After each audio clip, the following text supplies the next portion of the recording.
So I'm here today to talk about Oral Alexander Carter, later known as Alex Sanders, who went on to establish Alexandrian Wicca, a brand of witchcraft, modern witchcraft. So let me spill some tea.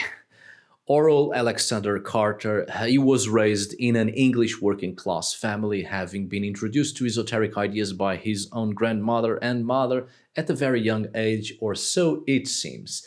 This has led Oral into a career as a medium in his local spiritualist churches, as well as practicing ceremonial magic, which is quite typical of the time, right? Anyway, let's call him Sanders, as he was later known. So, of course, there are many contradicting accounts on Mr. Sanders' initiation into modern witchcraft. Even his own version of the accounts are very inconsistent and contradicting.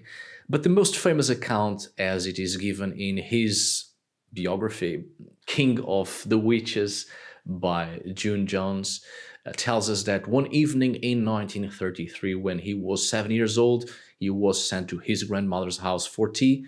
He tells us, and I quote, please, "For some reason I didn't knock on the door as I went in and was confronted by my grandmother naked, with her grey hair hanging down her waist, standing in a circle drawn on the kitchen floor." I mean, what a sight. Sigmund Freud would have loved it. Well, according to Sanders, his grandmother told him to step into the circle, take off his clothes, and put his head between his thighs. Nicking his genitals with a sickle knife, she said, "You are one of us now." However, as you might expect, and it's not surprising at all these tales on the upbringing of these famous figures on the occult and modern witchcraft, it has since been revealed that the scrotum nicking part of the story wasn't actually true, and was indeed fabricated for publicity, along with other details, of course. As I said, Mr. Sanders' initiation and upbringing and early life into witchcraft has a lot of inconsistencies and contradictions.